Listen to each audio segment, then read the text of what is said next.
disebut ya. Jadi saya ingin tanggapi sedikit.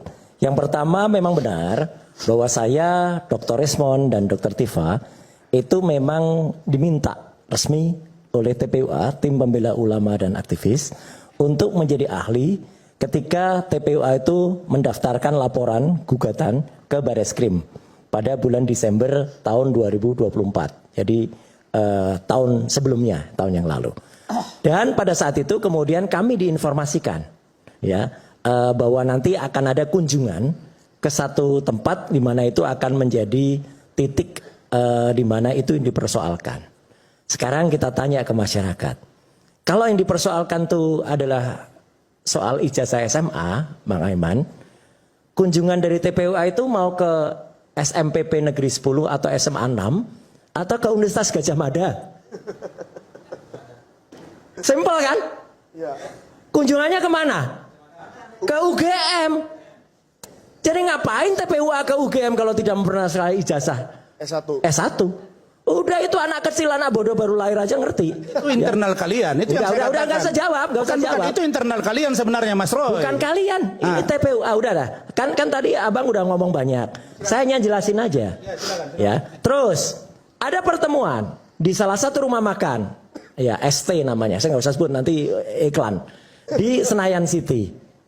Disitulah Bang Egy juga sebut. Saya mengundang Roy Suryo, ada Resmond, ada videonya. Kami tanda tangan juga bahwa kami akan melakukan kerjasama untuk TPUA. Jelas-jelas disebut ijazah yang mau diteliti itu ijazah apa? Ijazah S1 Universitas Gadjah Mada. Oke, sebentar. Ini menarik. Tadi Bung Egy mengatakan bahwa yang dipermasalahkan sebenarnya ijazah SMA. Betul. Tapi dia bagian dari TPUA kan? Ya. Tapi TPUA datangnya TPUA dia. Ketua umum TPUA. Tim Pembela Ulama dan Aktivis. Tapi kemudian menurut Mas Roy, TPUA ini datangnya ke UGM. 15 April 2020. Nah, itu gimana? Begini, Bang Egy bilang begini, Mas Roy. Ya. Kalau Mas Roy begini agak tenang kan nyaman kita ngomongnya nih. Ya silakan. Bang Egy bilang, saya kan persoalkan ijazah SMA, tapi mereka membawa, ibaratnya di-upgrade, ini menjadi ijazah S1. Ya, Kanda, abang, ya sudah, tidak persoalkan, karena target saya SMA. Karena pikiran saya, kalau SMA tidak ada, pasti S1 tidak ada. Ya. Nah, begitu SMA diperlihatkan, makanya Bu Ida nangis-nangis. Bu Ida tuh lebih nangis dengan ijazah SMA daripada S1 sebenarnya. Kayak gini, Bang Rasman. Oh ternyata ada bayi yang pertama gitu, baru lahir bayi yang kedua, kira-kira begitu. Kalau menurut Mas Roy gimana? Apa yang mau disampaikan? Artinya tidak ada inkonsistensi atau gimana? Iyalah, kalau saya terserah.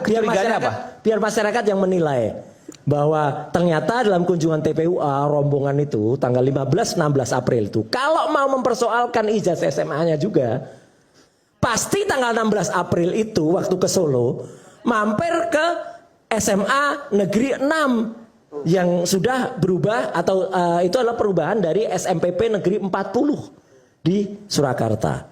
Kebetulan Mas Aiman dan semua pemirsa TV iNews, almarhumah ibu saya itu guru SMPP juga.